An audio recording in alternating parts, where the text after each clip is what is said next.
He was the first guy that pushed me to like, you could really do something with this, man. You might have that entrepreneurial streak that you don't even realize. So I looked into, okay, what does it take to get your contractor's license? In Connecticut, you know, you have to have 10,000 work hours verified in your field. You've passed your journeyman exam at this point, and you have to take your contractor's exam, which is 2 tests. There's a business law test, and there's an electrical test, which is code, mostly code with a little bit of theory. If you pass that, you're legit. You could go get an insurance policy, make an LLC, do all that good stuff. So I said, you know, I'm just going to go for it. Why not? I talked to my superintendent on the job that I was on at the time in North Dakota, and I kind of got his blessing. And he said, I said, I'm thinking about starting it slow, just kind of nights and weekends and kind of easing into it. He goes, I think that's the worst thing you could do. Because you know what's going to happen is you're going to get comfortable because that's what you're doing now. You get your nice benefits on your 40-hour work week, and then you do all your side jobs nights and weekends, and you're going to be in that comfort trap. He goes, you got to just quit everything and just overnight go into business, sink or swim. Wow. Go bigger, and go home. And I couldn't believe I was hearing it from this guy because this dude was kind of like a risk-adverse guy. He was not like interested in being a contractor. So to hear that from him, it kind of carried some weight. Yeah. I was like, man, this guy. He knew it was in you to do it, but not. Maybe, not yeah, for maybe him, he did, or for maybe you. he was setting me up for failure. You do it, man. Yeah, you do jump it. off that cliff. I'm gonna watch. Yeah, I'll watch. I'll see how it goes, and I'll assess from there.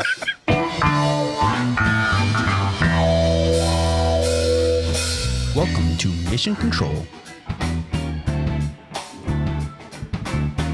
At Peralta Design, we launch brands. But for now, let's launch right into this episode. 3, 2, 1, 0, 0, and liftoff.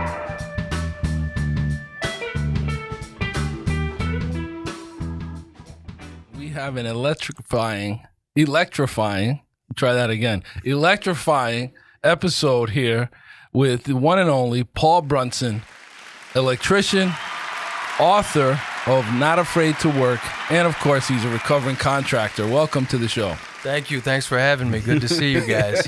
And you're an old friend of Jorge here. Welcome, Jorge. What's going on, everybody? I am the brother from another mother who makes a banana bread like no other. Okay. That's a new intro. Just sprung that We're on just us. workshopping our catchphrase. Listen, you can't rest on your laurels. You got to keep it fresh. Wow. So here we go. This marks a new day in Mission Control. And of course, Kevin on the soundboard. He's got that queued up this time. Was ready. He was ready to go. With Jamaican air horns on point. Well, Paul, welcome to the show. And before we dive in, we got to talk about some stuff that's going on. Number one, Jersey Mike's has opened. Welcome to Shelton, Jersey Mike's. You know, Jamaican air horn for them. I think they have a jerk turkey club sandwich of some sort. And where do they open up? The plaza right over here? Yeah, they're right Fountain next. Square. Yeah, right next to Chick-fil-A. Okay. Wow. Yeah, so competition is yeah, I had the whole kind of Fountain Square experience this morning because I had a stretch over a stretch lab. And then I went over to Panera, get a coffee, which was free, by the way. Shout out to Panera. I don't know. The girl was just like, "You're all set, sir." I was like, okay. I was like Eddie Murphy in that skit, you know, where he gets the free newspaper. You know, I was like, okay, you know, take my coffee. And then I go back and I jump on a board meeting. I had about a half hour in between before the ribbon cutting took place. And, you know, the whole chamber shows up and great story, great family. The folks that own that one own, I think that's their 12th Jersey Mike's that they've bought, and so it's family owned. But you know, it's a franchise that's closely tied to Make-A-Wish. So you know, they're having an event there on March 27th. So if you buy, as long as you donate at least $3, you get a free sandwich. No, that was I think on the 27th, 100% of the proceeds go to Make-A-Wish. Everything. Yeah, so the card that we used today went to Make-A-Wish, but it was like a different promo. Yeah, that was different. The card we had today was like you donate $3, you get a free regular sub. Yeah, so on the 27th, basically 100% of whatever they sell, they donate. So I it's think one they of those like social cause. No, that's great. You know, sandwich Last shops. year, I think they said like 500,000, which is about like they say 50. Wishes, yeah, I was trying to do like the math that, on that. It's 50 wishes, so each wish is like $100,000. So, you know, pretty good for those families, and it's just a good business that you can support. I think their sandwiches are pretty good. You know, as far as like a fast food. It's type my favorite sandwich. chain sandwich. Yeah. That's for Better sure. than Subway. Ooh, shots Hey, fired. come on, because Subway did open up today. Shout out to them. They're on our campus. They're our neighbors, Kev. So play nicely. I mean, honesty is nice, right? Kev's trying to let them know you need to step the game up. I mean, make better sandwiches if you Right. want, you know. You're free to go to their test kitchen, Kev, and like be a guinea pig as they try different condiments and meats. It is They're cool. free, It's cool yeah. that their global headquarters is next door. It is, basically. yeah. So now, those that don't know, they were in Milford. Now they're in Shelton. And their headquarters were in Milford, but now they have a Miami headquarters and a Shelton because those are the two coolest cities that you could think of aside of New York. You know. So anyway, another thing that's happening it's crazy because it feels like we're living in Russia or something, but there's a dude that retired from Boeing in 2017. And Boeing has been under fire because like doors are flying off and their planes. And there was just a couple of days ago, like 50 people were injured because the plane, like, at 41,000 feet, just like did a massive, malfunction and. Yeah, it lost a tire. Yeah, and a door blow off one of them. So this dude, retires and as soon as he retired, he starts whistleblowing. Like, I won't put my name on anything that's coming out of South Carolina. I guess their plant is in Charleston, and he's like, they're unsafe. So all these lawsuits. Home dude, suspiciously, let's just say. I think the day he's supposed to testify. Yeah, exactly. Self-inflicted gunshot wound. I mean, I've watched enough crime shows to know, like, come on. The timing of this is a little odd. More than a little odd. I mean, but it's crazy. And I'm not a big conspiracy guy, but this is one of those where you're kind of like, yeah, I think he was taken out. Boeing and Bigfoot. Like, I'm in on both those. I'll never forget one of my friend's dad was like, they're never going to find Bigfoot. And I'm like, okay, so he's not one of these. He's like, he's an interdimensional creature. So he's always going to be jumping from dimension now to dimension. He's from the multiverse? And I was like, right. Oh, that went a completely different direction than I was expecting. Oh, my God. So what else are we talking about here before we jump into this electrifying episode? I did want to bring up that that thing passed in the... the TikTok ban. Yeah, exactly. That's big. Which is crazy to see that the platform's evolving that quickly. Yeah. About how how this basically has been like dominating social media, especially with a specific demographic of younger users. Yeah. However, actually the numbers came out from this past year, and Instagram had a bigger growth rate Than TikTok. Yeah. TikTok was only at 4%. Now, granted, they were probably at the saturation point, but good for Instagram. But crazy just seeing how that a whole platform could just be ousted just like that.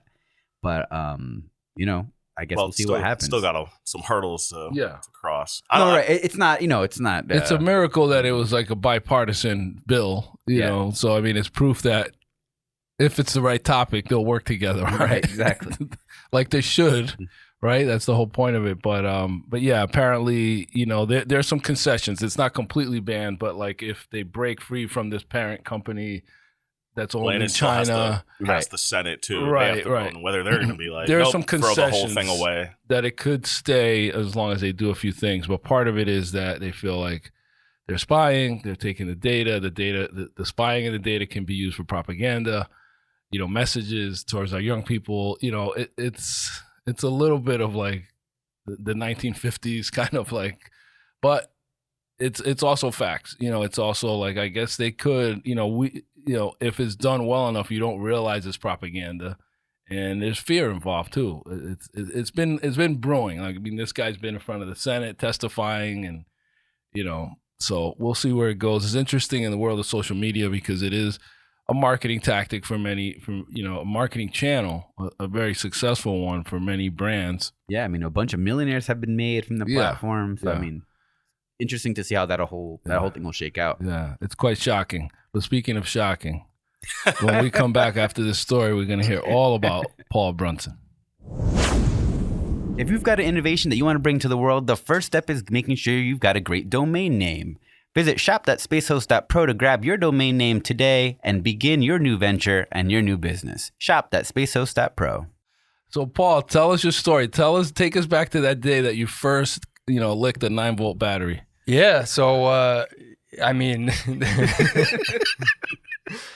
yeah, I mean, going all the way back to kind of what got me interested in this trade and kind of how I got to the book. I mean, briefly, there's a million things that happen in between, but so early on, going back to high school, I was interested in hands-on stuff. I never really saw myself being in an office, which is ironic because I'm in an office now 90% of my day.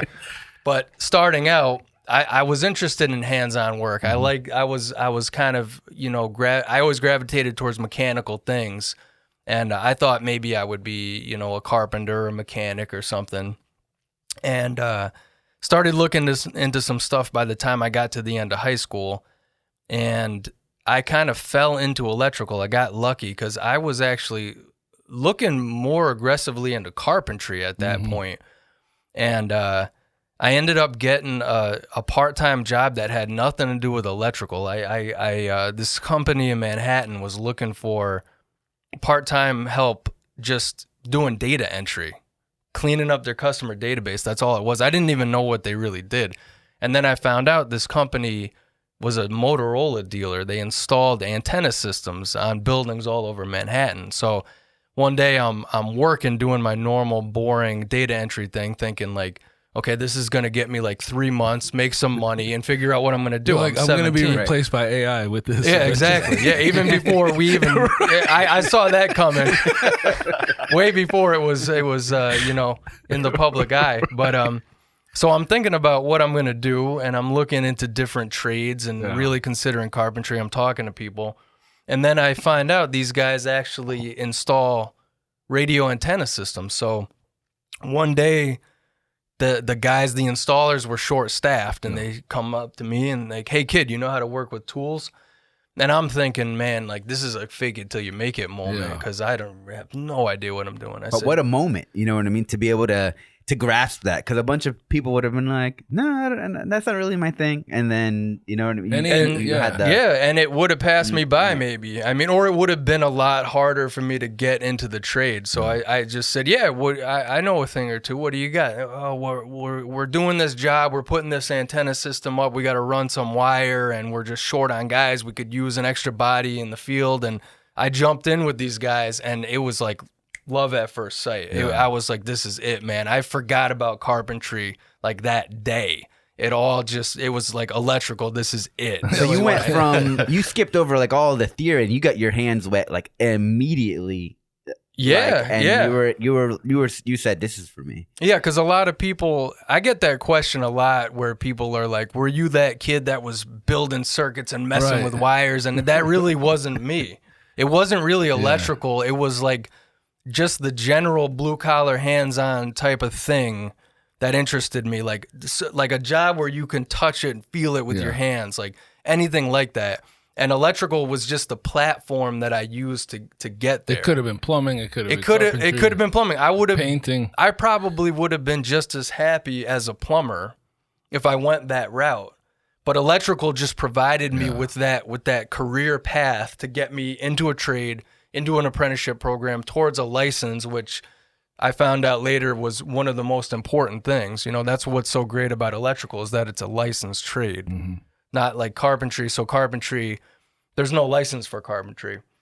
It's harder to differentiate yourself. You know. So as a carpenter, there's no like governing body. There's no governing body. Wow, I had no idea. Yeah. I always figured that all of them kind of had their own kind of like somebody has to be checking something that especially if you're building to code and things like that. Yeah, unfortunately, it's not a licensed trade, whereas plumbing, HVAC, electrical, they're licensed trades. Yeah. So you have that buffer. You have that to separate yourself as a qualified candidate. I'm licensed by the state. I go to do my license renewal every year. It's kept on file. That's a big feather in your cap. That's like a huge thing to have under your belt. Yeah, that's like your PhD. Like that's it, man. That's your life in this trade, you know. And any influences from mom or dad or anybody in your family? Were they tradespeople? Yeah, I have some tradespeople in the family, but it wasn't enough to where I thought, man, this is it. I want to you be know, like him. I kind of, they all did different stuff. Like my grandfather was a welder way back in the day. He ended up becoming a carpet installer. I knew like, I wanted something way more technical than that. He wasn't the little cartoon that from the Empire. Yeah, where he rolls out the He rolls carpet it out. in one fell swoop. Yeah, no, unfortunately. That wasn't him. I probably wouldn't be here. I'd be living off the trust fund money if that was the case. But yeah, I didn't really have a direct mentor. Yeah. You know, it just kind of was like, okay, this is kind of what I think I want to do, something along these lines. And as I went, it kind of came into focus, and it became electrical for me. Where did the jump happen from, hey, I'm an extra body on this job, to I want to go down the path and get licensed and start this as an actual career? Yeah, that's a good question. So at first, man, I was so young that I was kind of more of a nuisance than anything. I wanted to be helpful, and I wanted to learn. But these guys were rough, man. Yeah. The first guys I started with were rough. They would throw tools at you and all kinds. If you made a mistake, they would just be all over you, and calling me. You know, I don't think the dude I worked with learned my name. He called me Jackass every day for 2 years. What are the derogatory names of like an electrician? When he was in a good mood, he called me Wheezy. And when he was in a bad mood, he called me Jackass. I never figured any of this out, but it didn't really matter. I just kept coming back for more punishment every day. Yeah. So I started looking into, okay, I'm really liking this. Electrical's my thing. Yeah. This is going to be my thing. So what are the paths, right? There's union and there's non-union paths. So working in the city, union is king. It's all union. So I didn't even think about going non-union. I was like, this is the way to go. What is that like when you become a journeyman or you have an apprenticeship? What are they? Yeah, so there's both. There's like ranks. Yeah, there's both versions. The union, whether you're union or not, there is that kind of linear progression where you're just a laborer, and then you're an apprentice. Your hours start to rack up. Then you have an opportunity to get your journeyman license. Then you're a licensed journeyman, and then if you want to take it even further, you could get your contractor's That just license. sounds so cool. With journeyman. Yeah, I mean, You know, just a traveler, man. you're just on this path. It's just, you know, it's maybe that's part of the appeal. I don't know. So the beard comes along with that. Yeah, only in the journeyman. winter though. This will be coming off in like a month or two once it gets nice. But yeah, so But where do you actually learn wattages and gauges of wires? And so you got to get into the nitty gritty. So that happens during your apprenticeship. So what's going to happen is you're going to start an apprenticeship, whether it's union or non-union, and they're going to have a specific school that you go to. So I started on the union route, and you would go to the union. They have their own school. So you would go to their classes at night. You would work during the day, go to school at night, which is another beautiful thing about the trades. It's one of the few avenues directly into the workforce where you earn and learn. You know, you get money as you go. You go to school at night. It's not you're not given 4 years of just school and then you got to get into the workforce. This is all happening simultaneously. Which is another attractive thing, I think, for a lot of people. Yeah. And that even as we see candidates come into this office, there's a lot of folks who the academic side of a lot of this is drastically different from the actual hands-on part of this. So the appeal of both is that you're getting that real-world experience at the same time. Yeah. You know, and it's a huge, that's a huge benefit, I think. It is. I mean, it's almost essential in this trade because there's kind of three components to any skilled trade, right? You have code, building code. You have theory, in my case, electrical theory. And then you have the actual practical application. You have like the mechanical execution of the work. And if you're weak in one of those areas, you're really never going to meet your full potential. So if you're working and you're taking code classes and you're taking theory classes, you now have the opportunity to put everything together. So you're reading the code book and you're like, man, this just doesn't make sense to me. It's like written in another language, but you think about, we were actually working on that today. That kind of, I'm starting to see, that applies to this type of job we were doing or whatever it is. So it's a really nice system to be able to put all that together as you go. Versus theory, you're in practice. Yeah, you got to be strong in all of it because there's guys that lack in certain areas that just maybe don't go as far as they could have gone. Yeah, and you made a point earlier about we were pre-gaming. Some people are thrust into the trades and they don't really have that natural ability. And they're like just become an electrician, and you hear that because people think that's a good career. What would you say to those folks trying to push their kids into it? Yeah, you got to have the right characteristics, right? If you're afraid of blood, don't become a doctor, exactly. Right. So it's kind of one of those things where this is not for everybody. It really isn't. Like I know you see all the trade school ads where the guy's got the clean white hard hat and he's like comfortably working at eye level, and it's like, become an electrician today. Clean. They're not showing you in the crawl space, but there's like a New York City rat coming your way. Exactly. You gotta how do you show me that side? Beating a rat away from you with a mag light. Yeah. Getting electrocuted. Or getting electrocuted or shocked, really, because electrocuted means you die. See, I didn't know that. I knew every day. Think of it like electrocution is like death, execution death by penalty. electricity. Electrocution. How long between making the decision to go down this path and receiving your first shock is? I'm curious as to. Oh man, so if someone's curious about doing this and you're like, I want to do this, but I'm gonna be so good I'll never get shocked. So within 2 or 3 months, I saw this dude working on a live circuit. My main guy that I worked with, I was his helper, my main manager. And he was working on something live, and it was just sparking and arcing, and sparks were flying out. And I'm looking at him, I'm like, this is crazy, man. And this guy was he's whistling. He's like just normal. stone cold, man. I'm like, this makes me want to do this even more. This is great. He's a badass. Yeah, so I was exposed to that within months. But yeah, getting my first shock, I mean, which is not something we want to promote. No. I'm just sure it's just one of those things where it's like, we're a responsible show. But off the record, at some point you would have cut yourself. You know what I mean? It happens. Yeah, I mean, you want to try to work safe. But if you had to pick, do you go with like 110 volts, 120? I mean, it's kind of the same thing. 110, 120 is kind of like just an arbitrary 220, number. 220. 220, you're going for a ride. Right. Yeah. But I got shocked within my first year, I would say. Okay. I got hit, a couple times. And I mean, I've been hit pretty bad I've been doing this, man. Let me see here. I started when I was 17, so I've been doing this I'm almost 20 years in. I'm in 20 years next year. Yeah. So, I mean, I've been hit. I've been hit by 277. That hurt. You know what's wild is that it's part of how we run as human beings. We're electric. We run like on electrical power. Your central nervous system, man, is just a circuit. Isn't it wild? Like when you get the defibrillator, you're literally getting like they're shocking you to like jumpstart your heart again. Yeah, exactly. It's insane. Yeah. Life in electricity. There's something to it. Even the old Frankenstein. Like I just started watching Poor Things, and it's like every Frankenstein type movie involves like the lightning or electricity or something to reanimate or bring life back. Yeah, because a lot of the signals in our brain and throughout our nervous system, there are electrical signals. It's amazing, but it's kind of that's going to be my next book. So that's your side project. It's all a microcosm, man, we're going to talk about life. The reanimator. Yeah. So you go through the whole process, you finish school, and then... That was a journey in itself, man. Just getting through school was tough because I got into it right when the recession hit. Oh.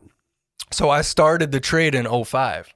So I'm in my apprenticeship. I'm not even done with my hours, and guys are getting laid off left and right. And I at one point I was going to school in Bridgeport for the union, and I was still working in the city, and I was taking the train back and forth because the city was still busy, but there was nothing going on in Connecticut, and just like trying to get the hours together, and like, 8 hours at work, an hour and a half train ride, going to school until 9:30 at night. And I had to start my program a couple times because I started in the city, and then I changed to union, Connecticut, but union, and then I changed again to Connecticut, but non-union. So I had to start school 3 times over. Wow. So I have enough electrical school. I should have been a doctor, man. Had I known how long it was all going to take, but you don't know. I had to keep jump-starting my career. So did you start? I'm trying to find the spark that. Another one. Where's the soundboard? I'm gonna keep these coming. He's been practicing one is these the- in the mirror. Like Actually, do we have that? we should. You got it. Yeah. got here. Entrepreneurship. Yeah. When was that seed planted? Did you start after this job with this company that was installing the antennas? How many jobs before you decided to branch out? It was a long time after that. So this radio company for me was just a quick stepping stone. I was there for maybe 2 years. Yeah. This was just enough to get me into the trade, get me into an apprenticeship program, because I knew that if I stayed with that company, it was never going to lead towards a license. That's all they did. Yeah. All they did was antenna wiring, which is a super niche, hyper specific thing. You were never going to get the full gamut of what we do as electricians.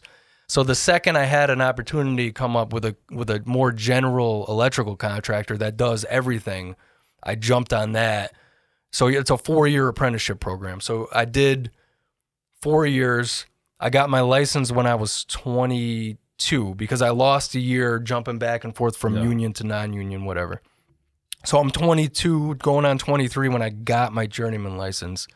At that point, I went into the Air Force because I had to make a decision at that point. The next step is to get your contractor's license. So plumbing and electrical kind of work the same in Connecticut. I can't really speak for other trades, but you get your journeyman's license. After a 2-year period working as a journeyman, you're eligible to test for your contractor's license. So once you get that, that's unlimited. You could work for a company, you could work for yourself, you could pull permits. It just kind of opens the field wide open. So, and I remember, I'll never forget this. I remember I was at a bar with one of my buddies. We were 22, maybe 23, and I had just gotten my license. He's like, "What's the next move, man? Are you gonna go for the contractor's license, do the 2 years, and then you could go into business?" And I was thinking, man, like, I'm gonna be 25 years old in business. I don't know if I'm ready for that. I don't know. Even at that age, I had enough wisdom to see what my boss went through and how it's your life. Especially in the beginning. Consume you. Yeah, it will consume you. It'll own your life. Yeah. So I said, I don't think I'm ready at 25 to just become a contractor. And I didn't even feel like I knew enough at that point. Yeah. You really got to be in the trade for 10 years, honestly, before you can handle it. There's just so much to learn. So I said, I always wanted to be in the military. There was something about that appealed to me. So I said, this is the perfect break to go do that for a couple years and learn more stuff and then figure out what I'm going to do. So I went into the Air Force. I was a B-52 electrician. Bad time with Boeing, bad timing on that. But I worked B-52s, and Paul stopped working for them, and now then it's all going down. So he has nothing to do with the door flying off or anything like that. The aircraft that we were working on, the newest aircraft we had was made in 1961. That was our newest aircraft. Wow. So this was long before quality control issues. These things are going to be 100 years in service. That's the goal. That's crazy. Yeah, they want to keep them in. They wanted to be the first airframe 100 years in service. We'll see if we can get there. But so I did that, and it was cool because I kind of came from the construction side of things, and going into the Air Force, I was in the aircraft maintenance side of things. It was kind of a different side of the trade, and I remember complaining to one of my supervisors when I started. I was like, you know what, man, we were doing like a side job thing, and I said I really wanted to be in civil engineering and keep the kind of the construction side of the trade going because that's kind of my comfort zone. And he said, let me tell you something. He goes, I've been in the Air Force for 20 years, and I used to love working on cars. I always had a project car, did all my own oil changes, everything, love working on cars. He goes, I've been working on aircraft for 20 years. I do not want to touch a car again till the day I die. He goes, be thankful that you didn't end up doing what you love because the Air Force will find a way to kill that for you. So it was all a blessing in disguise. Yeah. So I did a lot of control work in the Air Force, a lot of generators and liquid oxygen and heating controls and things like that. Made me a really good troubleshooter, and it kind of exposed me to a whole nother side of the trade. What an interesting, I'm glad you mentioned that as a skill set. because I've seen that happen in the field, especially in this profession, where there are some people who, when a thing breaks, they're like, I don't know. Yeah. And then everything stops. Where other people say, okay, it broke. How did it break? Let's go back. Let's, you know what I mean? Let's get to the root of it. Let's test this. Let's test that. And it's a skill set that not everybody has, but is a difference maker, because now if you have zero troubleshooting ability, you've got to go get the guy who's been in it for 20 years, who's probably also managing a bunch of other projects. So now those have to stop so he can look and see what's the issue. So it's interesting how that becomes a bottleneck. Oh, so, for sure. It becomes, I mean, it's a problem in the trades. And like you were talking about that 20-year veteran that knows how to troubleshoot everything, and you go right to him. He's the go-to guy. So imagine if you're 25 and you're young in the trade and you could become that troubleshooter and be that go-to guy. I mean, think about the dividends that's going to pay for you in your career. So the more you can learn this and become well-rounded early in your career, the faster you become that go-to guy. You know, you can get to that point in your early 20s if you start young and get into the trade right away. And having a good mentor. I know that you're big on mentoring as well. I'm big on mentoring. I think I think you should have multiple mentors. I think there's no perfect person, as we all know. So I think you have to take a little bit out of this guy's book and a little bit out of that guy's book, and kind of model yourself after this kind of Frankenstein approach. Mm-hmm. Like, this guy's a really good troubleshooter, but maybe he has no interpersonal skills. He's not good with people. He's a circuit guy. He's an engineer type brain, you know? Mm-hmm. But this guy is a bull. This other guy just works, man. He's a worker. And like, maybe he doesn't have a ton of technical knowledge, but the guy is just a beast out there. So you kind of can piece it together and decide, you know, what certain character attributes appeal to you to kind of gear your journey towards. Right. Now, you come out of the Air Force, and then what happens? So I come out of the Air Force. I actually ended up, while I was active duty, I ended up hooking up with a contractor that was doing a lot of Army Corps of Engineers projects. So there was a big construction boom on the base that I was assigned to at the time, and they could not find enough skilled trades. Just like now, nothing ever changed. So all these new buildings are going up, and there's not enough guys. And so I see this truck drive by on base, and I called the number on the side of the truck, and I said, hey, I can't work for you full time because I'm active duty, but I actually am a licensed electrician. So if you're looking for guys to do stuff nights and weekends, you know, let me know. I'd love to try to work something out. And they said, how soon can you be at our shop for an interview? Wow. And I said, I don't know. I live like 15, 20 minutes away. They're like, get here right now. So I'm like, damn. I'm like, throw on a shirt, drive down there. And I sit down there. The guy asked me 2 questions that were basic, like you could probably fake your way through low this. bar. It was a low bar. He's like, so you're a licensed electrician, right? Yeah. Okay. So you know this, you know that. Yeah. Okay. He goes, how much do you want an hour? I said, you know, this is just going to be a part-time thing for me, so I don't care. I don't really have a number in mind. He goes, 25? I said, sure, whatever. He goes, all right, fine, I'll give you 26. It's like, he was negotiating against himself. His budget was 30. Yeah, he's like, oh, sucker. Yeah. I mean, I could have asked for way more, but I was 24 at the time, I think. I was already working full-time, so I was trying to balance doing these new construction projects with still fulfilling my active duty obligations, and I was also wrapping up my associate's degree at the same time, so everything was kind of converging. It's so hard to find good people. He probably saw something in you that was like, this guy, I gotta grab him. Yeah, he just gave me the job. Yeah. What did he ask you? What's the red wire mean and what's the black wire? It was along those. It was literally along those lines. It was that simple. And he was like, "You're hired."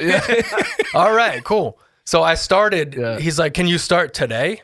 Wow. Today. Yeah. He's like, can you start right now? I have another job I got to get to, man. So I started working nights and weekends for them, and I would keep getting my schedule bounced around. I would work overnight sometimes for the military, and then I would work day shifts. It was just like, it got so crazy. And my squadron commander got wind that I was doing all this side work, and they said, all right, Brunson, you gotta make a decision. How many hours are you spending a week doing side work? And I lied. I said I was doing a full 40. And I lied and I said 20. They said, oh, that's way too much. And I said, man, imagine if I told you the truth. Oh my God. So they said, you got to make a decision if you're going to be, a private contractor for the Army Corps of Engineers, or if you're going to be active duty, because these things are at odds with each other. You got to commit. So I said, you know what, man, I got to chase the money. The opportunity was too good. I saw my career going places faster on the private sector side than I did in the military, because I'm not good with rules and regulations and stuff. It's amazing. You probably saw enough of like the chain of command stuff and officer ranks and things like that. It kind of wasn't my thing. I didn't like. A lot of guys were really into rank and like oh man, get that extra stripe, looks good on you, man. And I'm like, that stuff just didn't do it for me. Right. So I said, I'm gonna make that call, and I'm gonna leave active duty, and so they cut a deal with me, which was very generous of them. So I was released from my active duty contract, and I was put over to this Army Corps of Engineers project as a civilian. But they kicked me out of the barracks, so I had to find a place to live. I was sleeping on my buddy's couch, like looking for a place. It was a crazy time in my life. I was working like 100 hours. You were a week. not afraid to work. I was not afraid to work. Title of your book. Also not afraid to sleep on your couch and like eat all your candy. His wife used to put candy out, and I would just demolish it. But it was a crazy time, man. So I end up working for this big contractor, and we're doing this huge job, man. It's actually the biggest aircraft hangar at the time in like military history, I think. I don't know if we've built anything bigger since, but it was this massive aircraft hangar. You could fit 2 B-52s inside of it and still close the doors. Wow. It was huge. So I had my superintendent on that job was just this amazing guy. He just, you want to talk about mentors. Like, he had a really like crazy personal life, but electrically, he was just unbelievable. He was just such a skilled, talented electrician, so smart. So I learned a lot from him, and I made a lot of money. The raises kept coming, and I ended up getting my North Dakota license. I stayed there willingly as a civilian, which is crazy. A lot of people are like, in North Dakota? why are you still here, man? You're allowed to go back. Fargo. You were out there in Fargo. You can leave. I was way outside of Fargo. Fargo was the big city. I heard it's just flat. I was nothing. I was big city. I was remote. Miles of just flat cornfields as far as Yeah, You're darn tootin'. Yeah, you're darn tootin'. Yeah, how do you know that from Fargo? I've watched that so many times. Yeah. So I was really in a remote place, and I gotta ask too. So when you're out in North Dakota Yeah. and with the accent that you have, where do they think that you're from? I would mess with people, man. Like, people would be like, where are you from? Like, I can't place that accent. And just like, one guy, I was like, yeah, I'm from a little town in Kentucky. We all talk like this for some reason, and we never really figured out why. But I mean, my accent kind of has morphed over the years because I lived in Texas, and then I was in North Dakota. I ended up deploying to Guam for 6 months, and then I ended up outside of St. Louis. I worked out St. Louis and Missouri for a while. Then I went back to North Dakota. So I really bounced around, mostly in the Midwest was most of my time. But it was interesting. I worked with a lot of cool people, learned a lot. It was just like it was a crazy time in my life. It was a whirlwind, but I was learning so much and doing a lot of just interesting things that I never would have done, things I never would have been exposed to. And I'll tell you, a lot of those electricians in the Midwest, man, they are the real deal. Some of those Midwestern boys are damn good electricians, and they're hard workers, and it pushes you to learn and to keep up. So you raised your own bar, you know what I mean? Yeah. Kind of being surrounded by feel like I did. I feel like I was exposed to some really interesting projects that maybe I wouldn't ended up on. I don't know. You never know how things would have went. And had some cool experiences in the military, but it was time for me to get back home and just kind of get on with my life. So I was always doing side work, and it was something that just kind of came naturally to me. And I had this roommate. He was an old Air Force buddy of mine. We were splitting a place so I could still be like right outside of base and be able to get to the job quick. And he's like, you know, how do you figure out these side jobs? Like, how do you price all this? And I'm like, oh, it's easy, man. You got your materials. You want to have a little markup in there in case things go bad, a little contingency here, figure out your hourly rate. What are you going to use for gases? Like, it's just like second nature. He's like, I don't know if that's second nature, man. He's like, you might be able to like do something with this. Yeah. And you had this innate ability. He was the to be first profitable. Yeah, to attempt to be profitable. And I learned that later. That's a whole skill in itself. But he was the first guy that pushed me to like, you could really do something with this, man. You might have that entrepreneurial streak that you don't even realize. Like, you should go into business. So I looked into, okay, what does it take to get your contractor's license? And in Connecticut, at least, you know, you have to have 10,000 work hours verified in your field. You've passed your journeyman exam at this point, and you have to take your contractor's exam, which is 2 tests. There's a business law test, and there's an electrical test, which is code, mostly code with a little bit of theory. If you pass that, you're legit. You could go get an insurance policy, make an LLC, do all that good stuff. So I said, you know, I'm just going to go for it. Why not? So I talked to my superintendent on the job that I was on at the time in North Dakota, and I kind of got his blessing. And he said, I said, I'm thinking about starting it slow, just kind of nights and weekends and kind of easing into it. He goes, I think that's the worst thing you could do. Because you know what's going to happen is you're going to get comfortable, because that's what you're doing now. You get your nice benefits on your 40-hour work week, and then you do all your side jobs nights and weekends, and you're going to be in that comfort trap. He goes, you got to just quit everything and just overnight go into business, sink or swim. Wow. Go big or And go home. And I couldn't believe I was hearing it from this guy, because this dude was kind of like a risk-adverse guy. He was not like interested in being a contractor. So to hear that from him, it kind of carried some weight. Yeah. I was like, man, this guy. He knew it was in you to do it, but not. Maybe, not yeah, for maybe him, he but did, or for maybe you. he was setting me up for failure. I don't, You do it, man. Yeah, you do it. jump off that cliff. I'm gonna watch. yeah, I'll watch. I'll see how it goes, and I'll assess from there. Yeah, so it was like that kind of situation. So I did it, man. Yeah. I put my notice in. I put everything in my car that I owned, which was like 2 duffel bags and a pair of boxing gloves. It was nothing. And I drove across the country. I made it into Connecticut. I took my licensing exam the next day.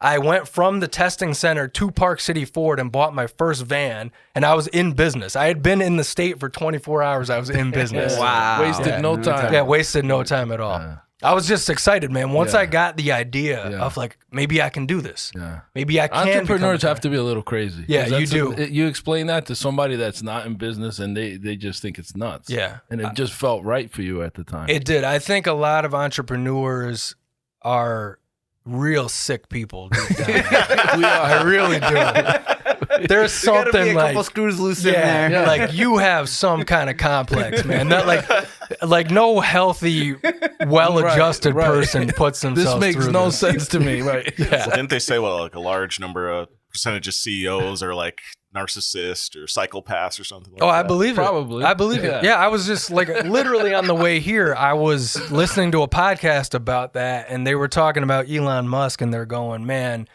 this dude is in the top wealth-wise. Right. I mean, he's the richest guy in the world. He's in the top, sub 1%, but mental health-wise, Right.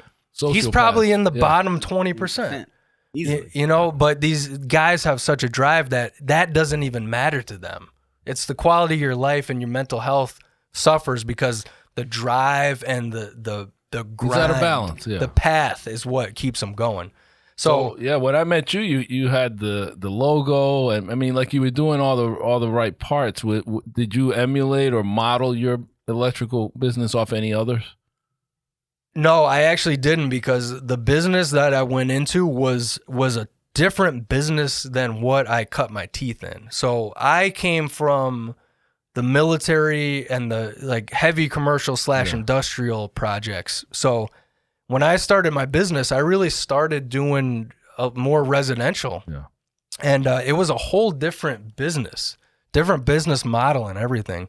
So I had done residential before, so I felt comfortable. Like I kind of knew what I was doing, but I knew like those big jobs I was doing when I was a journeyman, I knew I wasn't going to get those big jobs. I was just one guy now. So we were doing like 30 million a year when I left the last company. And now you go out to just one guy in a van. Right. You're like, I can't handle those projects. I can't handle projects of that level. So you have to restart. You have to start small all over again. So you're doing like recessed lighting. A lot of recessed lighting. I think I've done for you alone, I've done more than my share of recessed lighting. I mean, you're doing a lot of that. Yeah. You're doing service upgrades and recessed lighting and kitchen remodels. And TV mounts.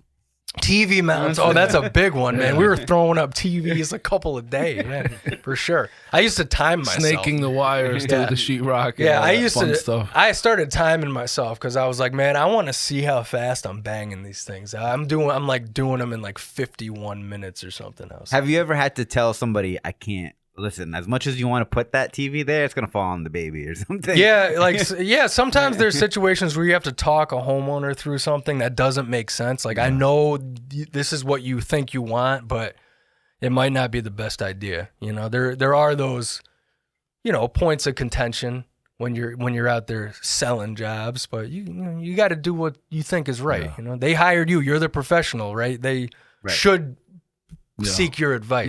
Now you made a leap that a lot of contractors don't, which is scale. A lot of them, you see, we discussed this. They're happy being one guy, one van. They take a vacation. They don't do any jobs. They come back. You at one point you decided I got to hire people. Yeah. What was that thought process? Yeah. So that if you ever read the book Rich Dad Poor Dad, I've heard about that book forever, and I just neglected reading it. I didn't know what it was about. I just wasn't exposed to it. And I read that book when I was early in business, and he talks about the different, there's like, it's a quadrant formula, right? So there's you're an employee, self-employed, business owner, and investor. Those are the 4 points of the quadrant. And I just couldn't help but think, I was just too ambitious. You got to remember, like, I started young, man. I was like in the trade at 17, and I was already a contractor at 25, 26. I had just crazy ego, and I thought I could take over the world and do all this stuff. Like, what's the next challenge? Yeah. So the next challenge was naturally, okay, can I go from being a self-employed individual to being a business owner, a real business owner?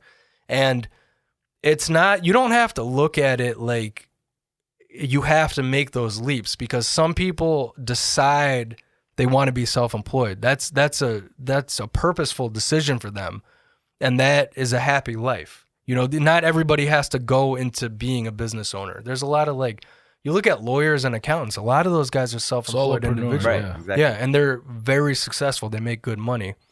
But for me, I don't know. There was just that, again, because that entrepreneur, there's something just broken deep inside of me that I just can't fill with enough work or alcohol. So I just was like, man, the next frontier is, okay, I'm a self-employed individual. I'm doing it, man. I got my name on the side of the van. Let me see if I can scale this thing. It was more of just a challenge than anything. It was almost great logo, by the way. I think. We go somebody back. Here. Somebody helped for it. Out with the, somebody I know. Much appreciation to Jorge for the logo. We sat. I remember going to your place, man, in the and apartment, sitting down going through the different concepts. The whole thing. That was fun. Jorge's like, I got an idea. We're gonna take the E. We're gonna make it into a plug. Yeah. It's like it's gonna plug into the B. You're like, way, man. Wait a minute, you got something. Yeah. We knew right away. It was like, how many beers in were you guys when you had that idea? I don't know, man. I think we were going in sober as a judge, if I remember. I think for that one, I think we were dry on that one. Man. We had celebration beers afterwards. Yeah, good. But it was just a fun experiment. For me, it was more just like a check the box kind of thing. Like, let's see what's the next step. Let's see if we can do this. It wasn't. I didn't have any grand ambition or franchise or I never be like the next Roto-Rooter. No, it's unfortunately I don't think there's very many people that have been able to do that successfully in electrical. I mean, there's Mr. Sparky franchise you kind of hear about. I don't know too much about them, but this is a very hard business to scale because it's the challenge of just finding team members, I'm sure, is tough in and of itself. Correct. First of all, you have a non-existent labor force. I mean, it's you said you've kind of harped on that a couple times. So when you say that there's just not enough guys out there, guys, girls, there's not enough, there's not enough qualified individuals, right? What do you think is the gap, right? If you were like percentage wise, you're like, we're like at a 50%, a 20% shortage. Like, what would you say that gap is from where it should be? Yeah, that's a good question. Industry wide, I would say we're probably at like 75% maybe of where we need to be manpower wise. It's hard to say. It's a lot different business to business and what sector you're in. So, for example, where I am now, all we do is commercial work. We do very little residential. We'll do stuff for somebody we know maybe once in a blue moon, but we're primarily a commercial contractor. So we're staffed pretty well at this point. We're fairly comfortable with manpower right now. But when I was in business, I never had enough guys. I mean, I was probably at 25 to 50%. I was turning down, I don't know, $250,000, $500,000 a year probably.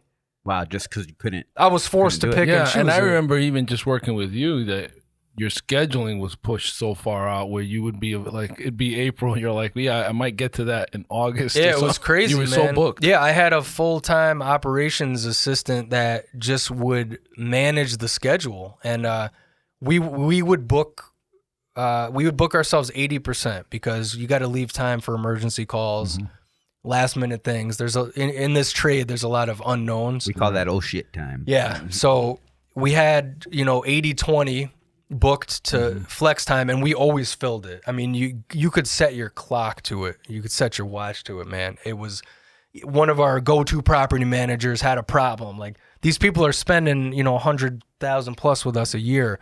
Like, we're going to leave a day for them. We know something's going to happen, or an emergency is going to come in. A storm is going to happen. There's always something. So I never had enough guys. I found it very hard to scale and man my business. But we also kind of did a specialty thing. It was a little more niche than your average general cookie cutter electrical contractor. So that ended up hurting me because I had to get super involved. I had hands on everything. And it wasn't a scalable model. There are ways to do this with more scalability. Like if you look at union contractors, a lot of union contractors have a more scalability-centric model. Whereas a lot of small service contractors really don't, because you're the guy. We want you. Right. I don't want you to sub me out. When I call you guys and I need advice on marketing, you guys don't sub me out to a call center or something. Like, I want to talk to you, and it's hard to scale that because that relationship. Yeah. How do you scale a relationship? It's hard to do. Yeah. It's hard to. And the confidence. There's something about it. Like when we were doing the lighting in front of my house, you initially came out with the clipboard and I felt comfortable. Like, okay, the owner's here. Yeah. And then when you sent the guy out to do the job and then the lights didn't come on, I kind of panicked because I was like, well, Paul didn't do it. This other guy did it, and I don't know this guy.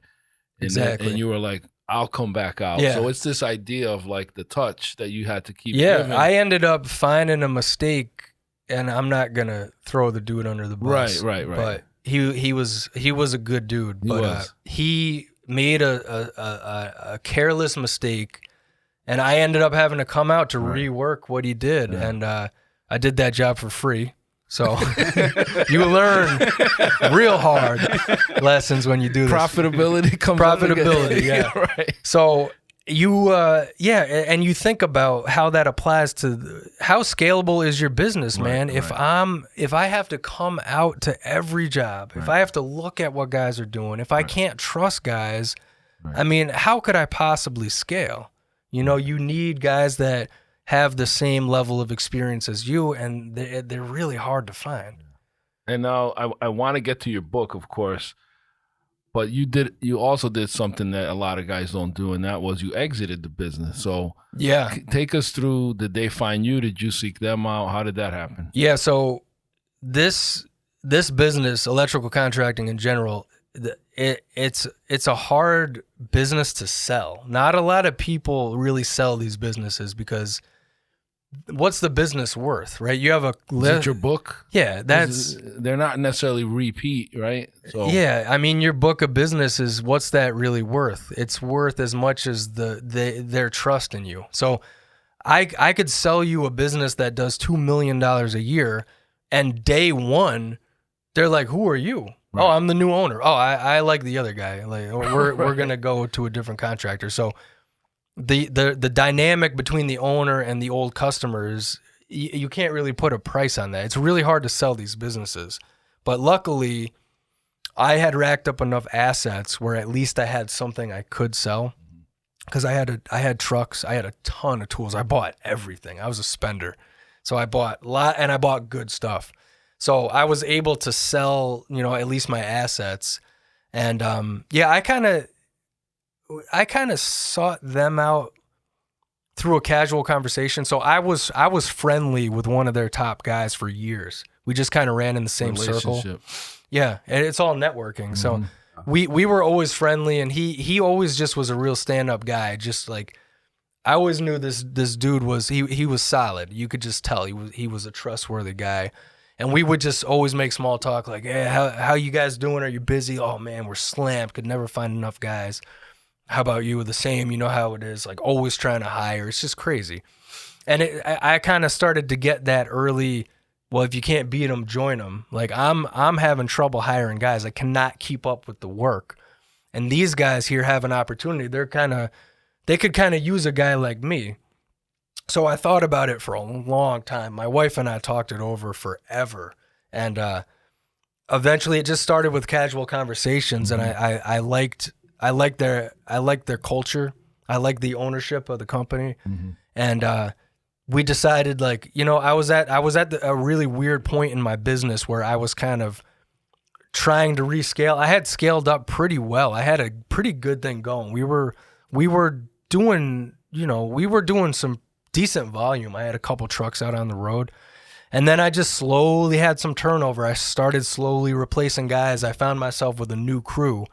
And I said, this is probably a good time to do this if I'm going to do it. So I ended up bringing a couple of guys over with me. A couple of guys chose to go elsewhere. And I transitioned back to being an employee, which sounds crazy because the entrepreneurship's the dream, man, working for yourself. But for me, it got to the point where it no longer was. And I knew I had to make a move. It was the best thing for my family. And I found myself getting more interested in things that had nothing to do with the business. I started teaching at night, and I started doing seminars and stuff. And I was more interested in that than the actual contracting business. And I started to realize that, business was not my first love. This trade was really my first love. The business was just a way for me to apply all this stuff. But I am an electrician before I'm a businessman. So I kind of wanted to go the training route, and that's eventually what led to the book. So now through the book, you can train that whole generation. That's the goal, man. The goal is to expose people that could be good future electricians that have never thought about it. Right. Like, oh man, I never thought about being an electrician, but this book really sparked that interest, pun intended. So take us through. Yeah. I'm trying to keep up with Ramon. Or the scoreboard. He's at least 4 puns ahead. I think our wires crossed on that one. Oh man, see, I'm getting transferred. There we go. There it is.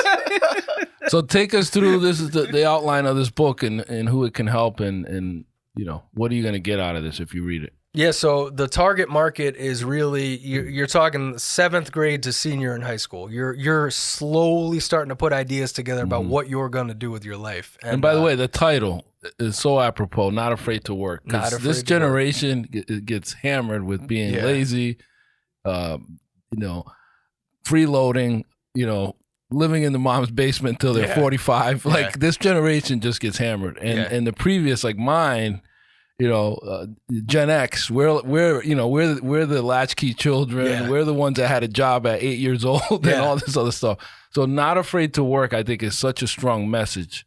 So tell us about that. Like, how did you even come up with this title? Yeah, it's kind of the title is kind of like a little bit of sarcasm. Yeah. It's almost like that next generation, which now is Gen Z. It's Gen not even Z. the millennials. Right. But it's kind of a way to say, hey, to all the old timers, like, oh, these kids don't want to work. Right. Like this. The old timers are Gen X now. Yeah, exactly. Yeah. I saw you doing a shot of Metamucil before we started. Trust me, I have my beet, and the turmeric and ginger pill every day, and Yeah, but it's kind of like it's like a tongue-in-cheek message. Yeah. Like the 16, 17-year-old kid that's thinking about the trade is like, hey, old man, I'm not afraid to work. Like, you think my whole generation is like you hit the nail on the head. The 45-year-old guy living in mom's basement. Right. That's the image. That's like the meme. So this is a way for those young people to say, that's not me, man. Right. I want to work. I want to be out there. I want a career. I want to do something meaningful. I think it's so important too to voice how important the trades are. Yeah. And I think it's so interesting how that goes. I mean, it's funny that I ended up doing something related to computer science, but I love cars. Yeah. I love like Legos and like in my mind, I feel like if it would have been presented as an option, you know what I mean? Maybe and then I don't know how many people know this. My backup job of everything, somehow computers just go all AI is I want to be a blacksmith. Right? So it just goes right back to like trade work. Yeah, because it's Working with your that. hands. like hammering, making a sword. Yeah, exactly. We're gonna need something to fight the robots. So. I'll be your guy. You need arms and armor. Robots have rights. They do not. I'm gonna Robots make have that rights. statement. So anyway, Yeah, no, that's a big part. I but talk it never, about it that. never gets brought up. I feel like It doesn't. and especially as a kid who was like straight A's and every award you could think of. Yeah, you're gonna be a doctor. You're gonna be a lawyer, and I wanted to draw comic books for a living. Yeah. And never noticing that I was gonna end up here. But had this ever been brought up as an option, what could that have been? And now with my daughter, my daughter's in college, and like what the future could hold for her, and what is capable. And I think that's such an important message. I think it's an awesome mission. Thank you. Yeah, I mean, that's the whole point of this book is I want to be one of the voices that is breaking the stereotype, the negative stereotypes of the trades, because we get a bad rap, right? A lot of people think that it's a dirty job and we're all just like a bunch of high school dropouts, and there are guys that perpetuate those negative stereotypes, but there's a lot of people out there that are doing the trades justice, that are really, showing that positive side of what we do. So I think there's a lot of kids, like everything is so slow to catch the public eye. I mean, the guys in the trades, we've been talking about the labor shortage for years, and it's finally starting to come out. You see it more on Instagram, you see it out there, right? But for us, it's like, yeah, there's a shortage. I could have told you that 15 years ago, man. Right. It's like you guys are just catching on to this. So I think we have a bad habit in this country of negatively framing trade work, hands-on work as dirty work that's just for high school dropouts. So what do we do with the best and brightest? Like guys like yourself, you were saying, straight A student, you're involved in you're doing all the right things. What do we do with our best and brightest? We push them as far away from the trades as we can.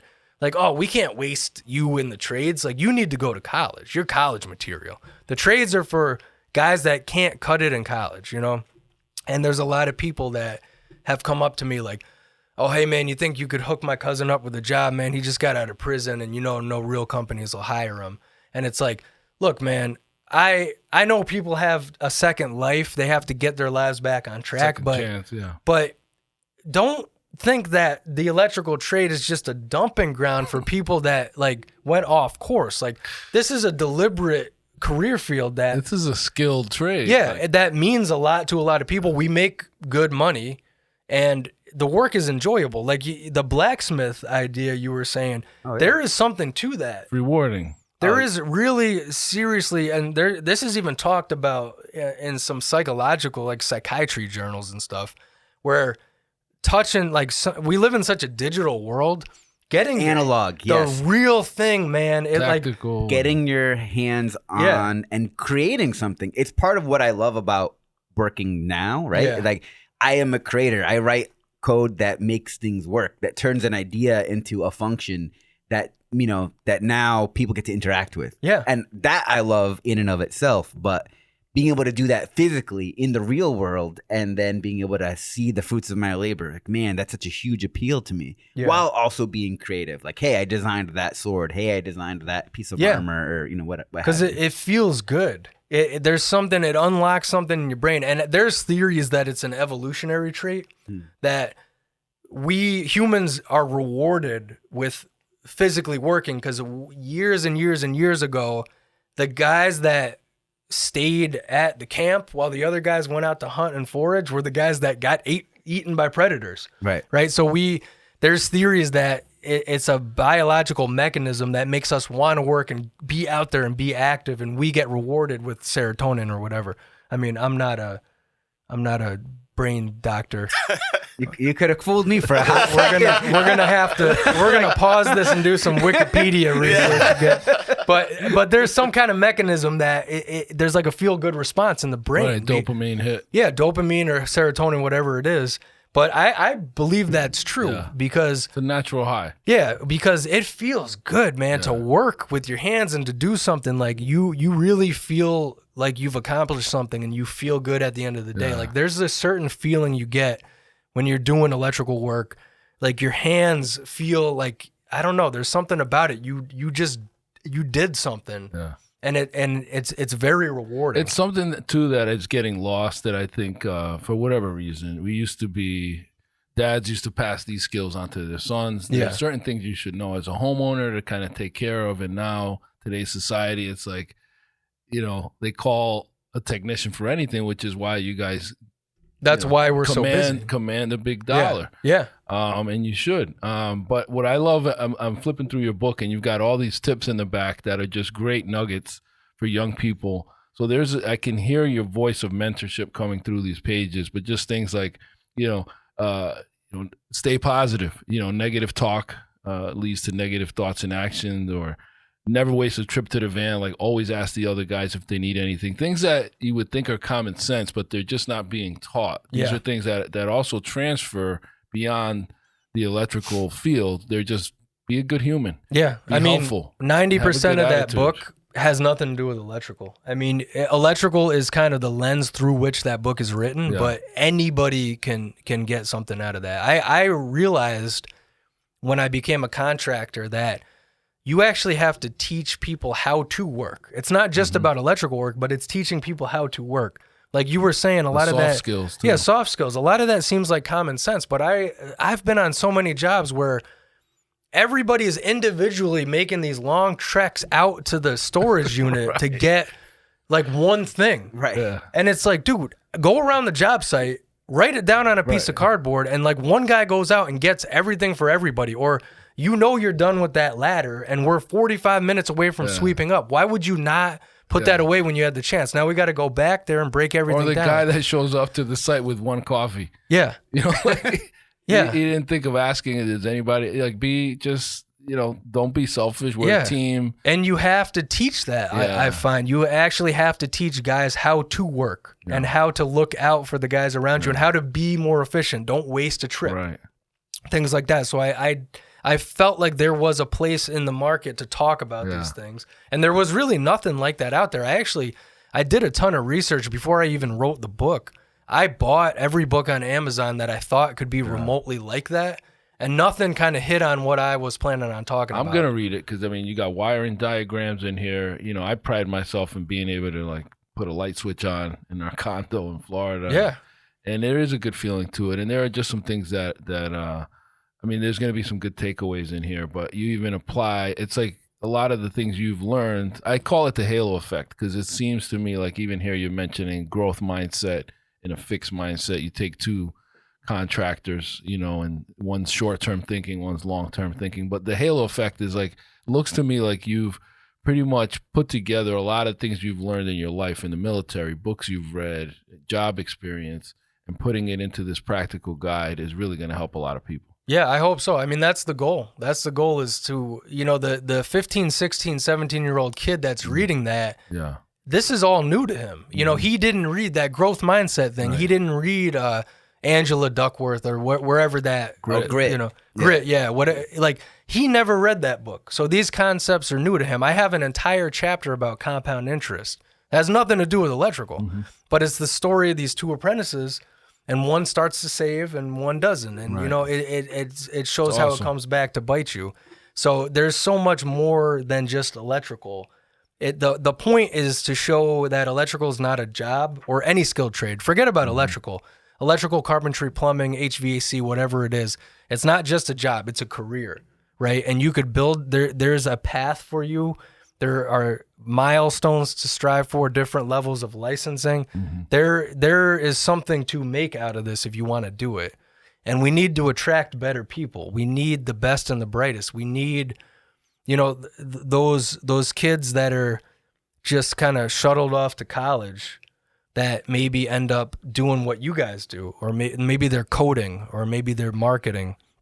Maybe that guy would have been a really good troubleshooter. Somebody who's got the coding brain, that guy could have been a really good electrician, but that opportunity was never even remotely considered. Yeah. He was just pushed off to college. So maybe let's get some of these young kids early on to start to think about this. If we want to ever fix this labor gap, right? Or else it's just going to perpetuate. It's only going to get worse. Well, thank you, man. Where can people find this book? Yeah, so it's readily available on Amazon. If you search Not Afraid to Work, Practical Advice for the Young Electrician. Obviously, I would prefer if you support your local bookshop, which no one ever does. But if you can go to your local bookshop and have them order it for you, then kudos to you. But if you just want it now, just order it on Amazon. Amazon Prime. Yeah, Amazon Prime, Not Afraid to Work.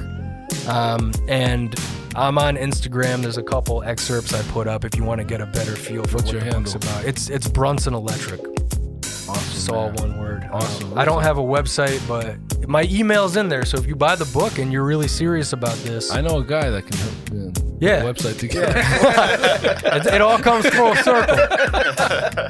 NotAfraidToWork.com. That's what we're gonna see. I thought about doing a quick landing page for it. We'll see. The book just came out, so I'm looking to just get some traction at this point. We'll see where it goes. Absolutely. But well, this is a good starting point, and we could talk for hours. I think that what I love is that you're paying it forward. You're making the world better. You're trying to fill that gap. You're trying to inspire young people. I love it, man. Thank you. Appreciate you guys having me. Always good to see you guys. And check out the book. I hope you guys like it. If you're a parent, if you have a middle school or a high school student in the house, they're remotely interested in the trades, give it a shot. Let's see what we can do. Yeah. Somehow I was trying to say we're going to blow a fuse, but I couldn't work that one in. So next time, part 2. Save it for part 2. Larry Janeski's the only guy that gets a part 2, right? I mean, Exactly. Chance I get. Whatever Larry wants, Larry gets. Yeah. So, all right, everybody. Thank you for listening to this episode of Mission Control. Until next time, this is Ramon Peralta with Peralta Design, and we launch brands.